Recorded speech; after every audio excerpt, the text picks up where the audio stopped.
Good evening, नमस्कार। मेरा नाम रजनी शर्मा है। मुझे खुशी है कि आज की शाम हम आपके सामने एक वीडियो प्रेजेंटेशन दिखाने जा रहे हैं। यह एक धार्मिक संस्था के बारे में है। यह संस्था भारत और पूरे विश्व में वैदिक संस्कृति और वैदिक शिक्षा को बढ़ावा दे रही है। इस संस्था का नाम है ब्रह्मानंद सरस्वती फाउंडेशन। वेदों के एक प्रमुख आचार्य महर्षि महेश योगी ने इसकी स्थापना की थी। ब्रह्मानंद सरस्वती फाउंडेशन भारत में वैदिक संस्कृति और वैदिक परंपराओं को जीवित रखने के लिए और उनको बढ़ावा देने के लिए बहुत कार्य कर रही है। ब्रह्मानंद सरस्वती फाउंडेशन और उसकी सहयोगी संस्थाएं भारत में लाखों विद्यार्थियों को संस्कृत भाषा का ज्ञान और वैदिक शिक्षा देती हैं।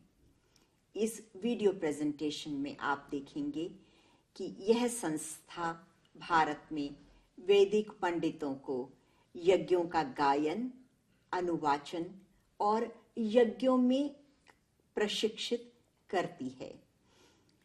वेदों के अनुसार प्रतिदिन यज्ञ करने से और वेदों का गायन करने से विश्व शांति और आपसी तालमेल में वृद्धि होती है। ये प्रशिक्षित वैदिक पंडित इस कार्य में अपना योगदान देते हैं। हमें पूरी उम्मीद है कि आपको ये वीडियो प्रेजेंटेशन पसंद आएगी। Thank you.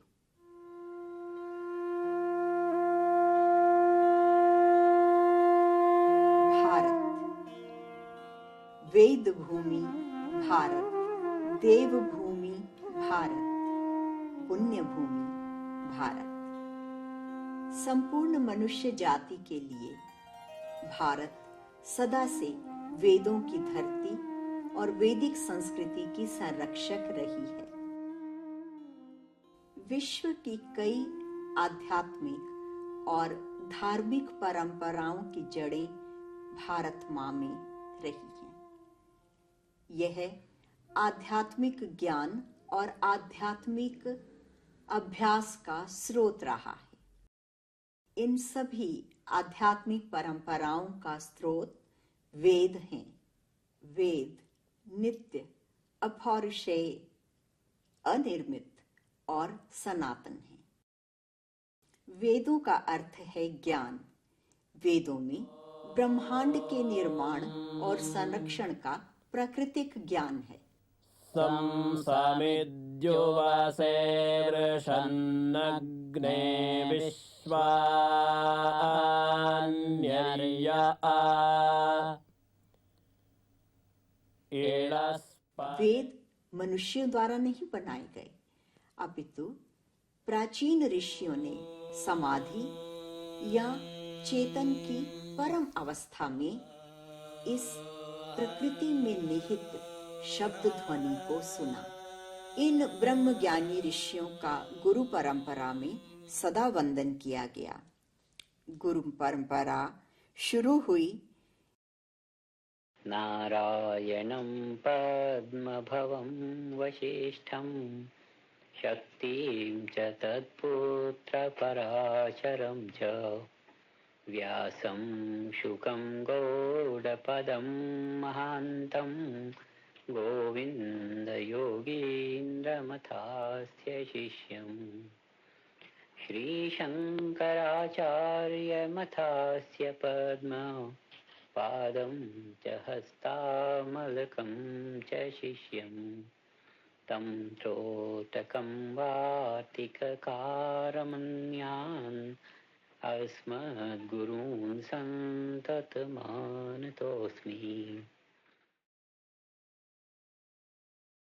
भारत के वैदिक परिवार वेदों के अनुवाचन या गायन के संरक्षक हैं। अनादिकाल से यह परंपरा पिता द्वारा पुत्र को दी जाती रही है।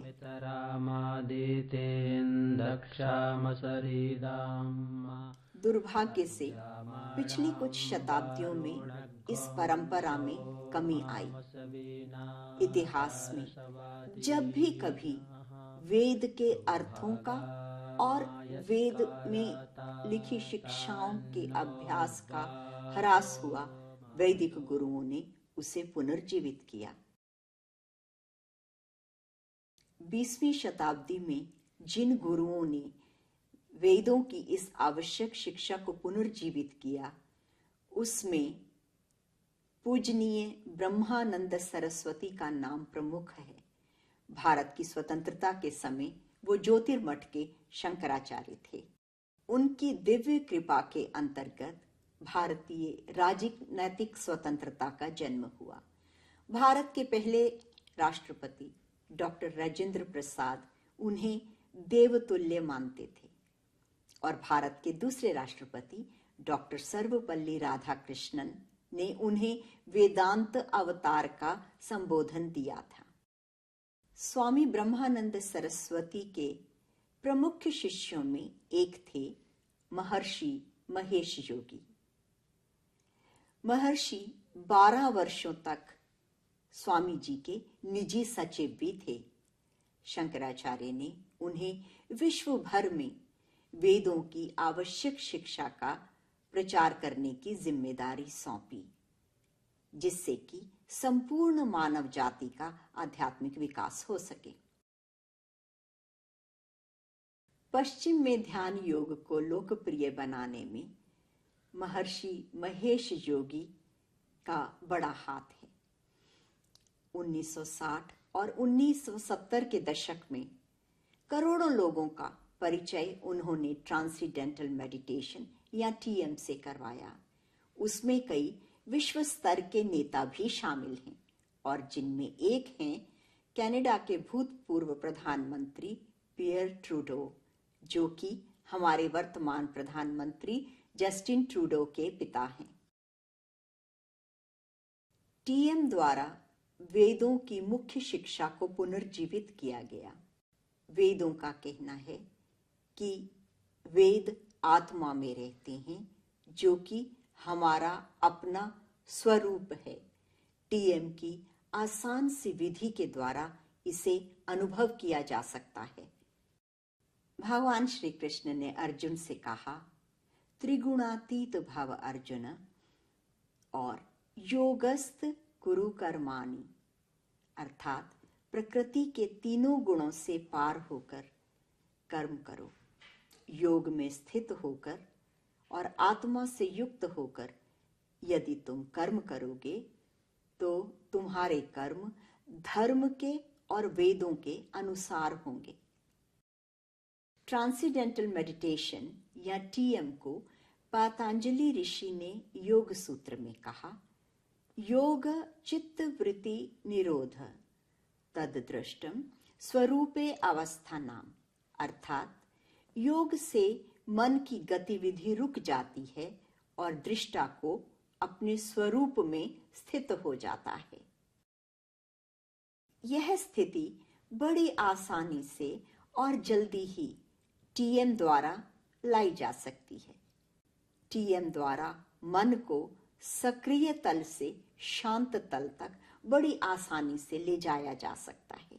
प्रतिदिन केवल 20 मिनट दिन में 2 बार टीएम करने से या ट्रांसेंडेंटल मेडिटेशन करने से आपको और आपके परिवार को विशेष लाभ मिलने लगता है। कई साइंटिफिक रिसर्च के द्वारा इन फायदों की जांच की गई है। इनमें से कुछ फायदे हैं: मानसिक तनाव और दबाव में कमी, ब्लड प्रेशर या रक्तचाप का नियमित होना, दिल के दौरे, स्ट्रोक और दिल की बीमारियों में कमी, स्वास्थ्य संबंधी खर्चों में कमी, दिमाग की कार्यशक्ति में वृद्धि होना, बुद्धिमत्ता और रचनात्मक कार्यों में वृद्धि, अपनी आजीविका के कामों में निपुणता और संतुष्टि, और समाज और परिवार में आपसी तालमेल में बढ़ोतरी। सारे जीवन महर्षि ने वैदिक पंडितों के साथ मिलकर वैदिक पंडितों की इस परंपरा को नवजीवन दिया। महर्षि ने हमें समझाया कि यदि पंडित वेदों का गायन और यज्ञ आत्मा के तल से नहीं करते तो यह गायन और यज्ञ मनोवांछित फल देने वाले नहीं होते, अर्थात वे प्रभावकारी नहीं होते। इसलिए वैदिक पंडितों को योगी और याज्ञिक दोनों ही होना चाहिए। महर्षि ने हमें आगे बताया कि वैदिक पंडितों का मुख्य कार्य समाज के कल्याण के लिए, प्रकृति में संतुलन बनाने के लिए, विश्व शांति और तालमेल कायम करने के लिए यज्ञ करना और वेदों का गायन करना ही है। महाभारत युद्ध के बाद राजा युधिष्ठिर ने अपने राज्य को संघर्ष और दुर्भाग्य से बचाने के लिए अपने राज्य में वैदिक पंडितों, यतियों और योगियों का एक बड़ा समूह बना रखा था। वो प्रतिदिन योग, यज्ञ और वेदों का गायन करते थे। दुर्भाग्य से सदियों के विदेशी राज्य की वजह से आजकल के नेता और राजा यज्ञों द्वारा समाज की समस्याओं की रोकथाम के उपायों को भूल चुके हैं।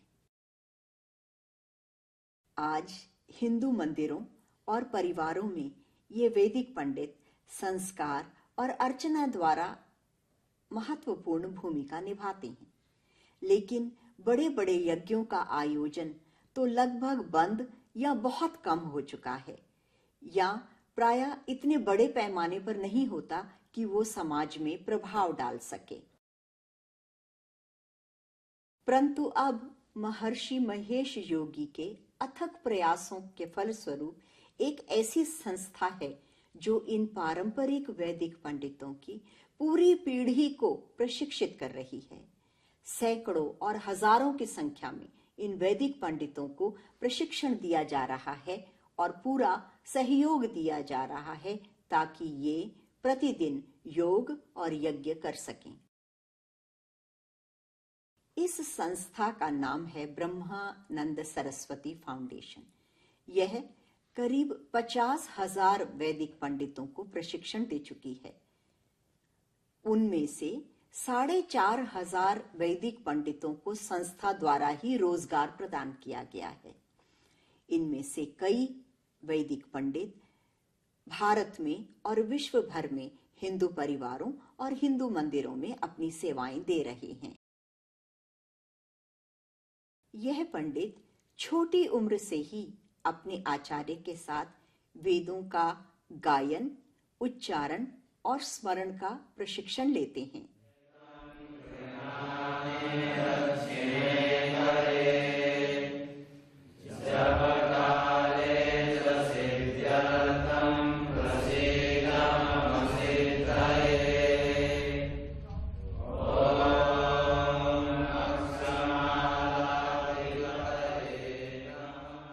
यह वैदिक पंडित ट्रांसेंडेंटल मेडिटेशन या TM ध्यान विधि और योग का अभ्यास करते हैं। इससे इनकी आत्मा के प्रति जागरूकता बनी रहती है और वेदों का गायन प्रभावशाली होता है। 12 वर्षों तक अपने आचार्य के साथ शिक्षा ग्रहण करने के बाद ये वैदिक पंडित यज्ञों और वैदिक गायन के द्वारा अपना योगदान देने के लिए तैयार हो जाते हैं विश्व शांति और समाज के कल्याण के लिए।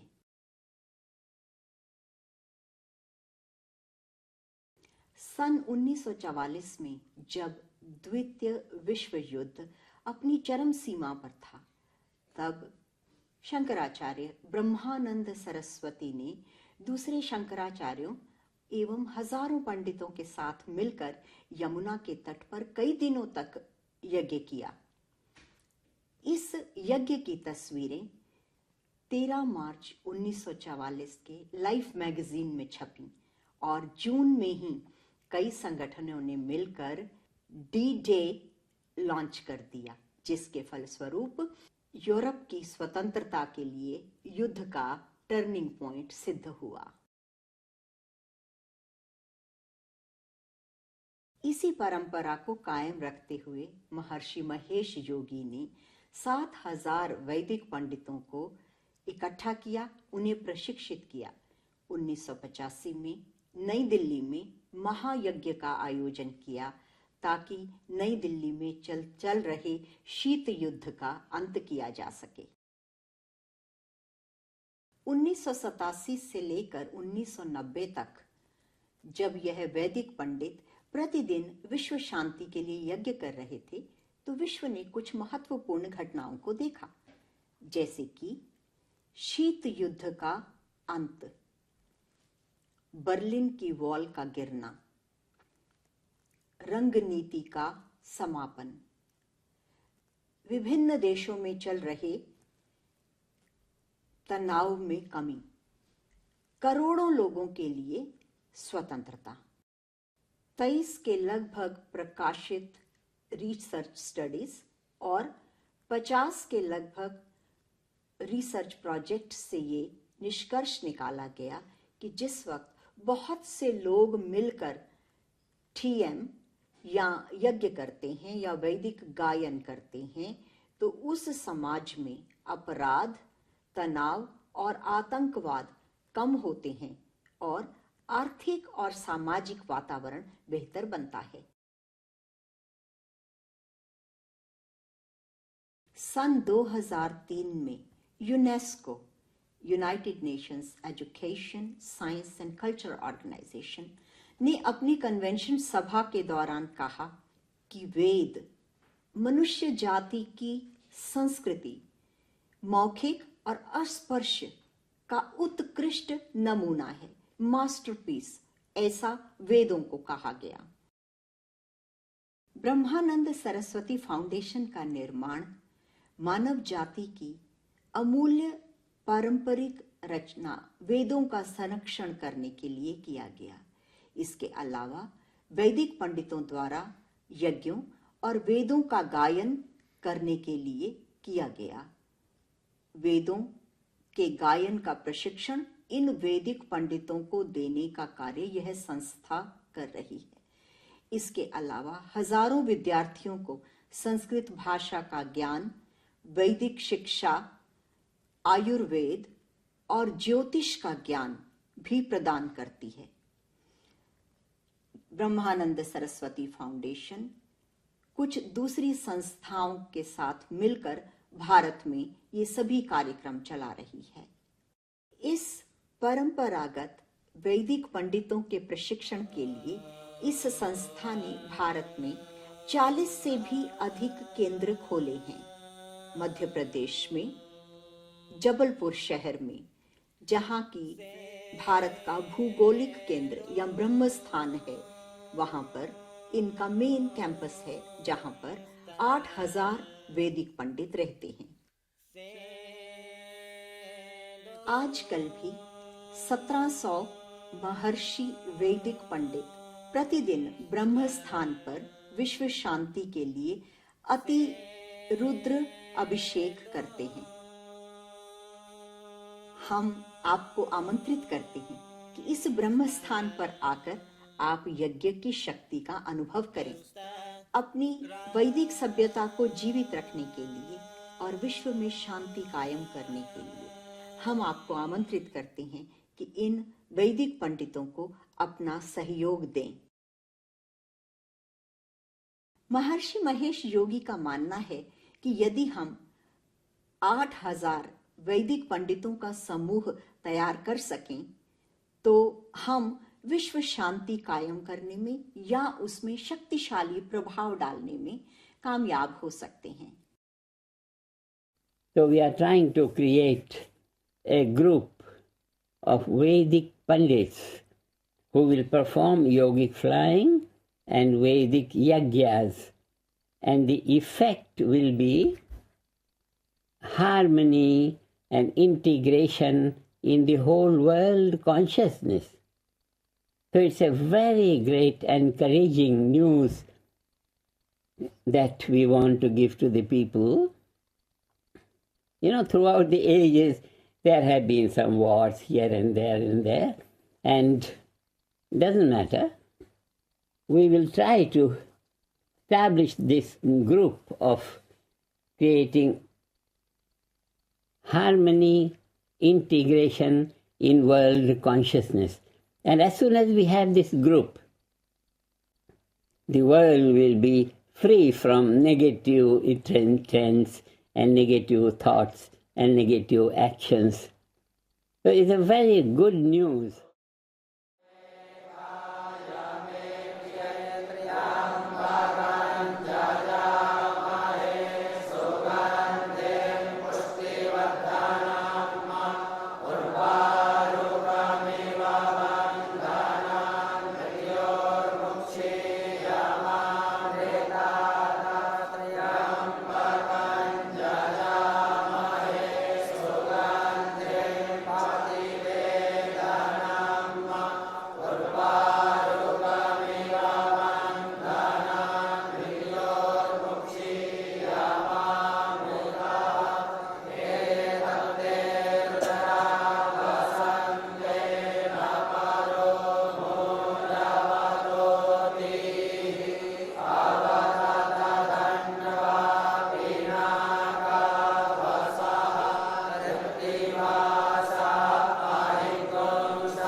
आशा है आप लोग सभी को आज का ये वीडियो प्रेजेंटेशन पसंद आया होगा। ब्रह्मानंद सरस्वती फाउंडेशन एक बहुत ही महत्वपूर्ण कार्य कर रही है। हम सभी हिंदू लोग तो वैदिक पंडितों की महत्ता को बहुत अच्छी तरह से जानते हैं कि वो किस प्रकार से हमारे परिवारों में और मंदिरों में योगदान करते हैं। लेकिन भारत में मॉडर्न कल्चर के प्रभाव से वैदिक शिक्षा, वेदों का गायन और वैदिक पंडितों का प्रशिक्षण खत्म सा हो गया है। ब्रह्मानंद सरस्वती फाउंडेशन इस महत्वपूर्ण कार्य को कर रही है। उन्होंने एक पूरी नई पीढ़ी वैदिक पंडितों की तैयार कर दी है, जो कि न केवल हमारे समाज के कल्याण के लिए बल्कि पूरी मनुष्य जाति के कल्याण के लिए काम करेगी। हम ब्रह्मानंद सरस्वती फाउंडेशन की इस प्रयास की सराहना करते हैं और आपसे आग्रह करते हैं कि उनकी अधिक से अधिक सहायता करके मानव जाति और अपनी वैदिक संस्कृति की रक्षा करें। धन्यवाद। नमस्कार।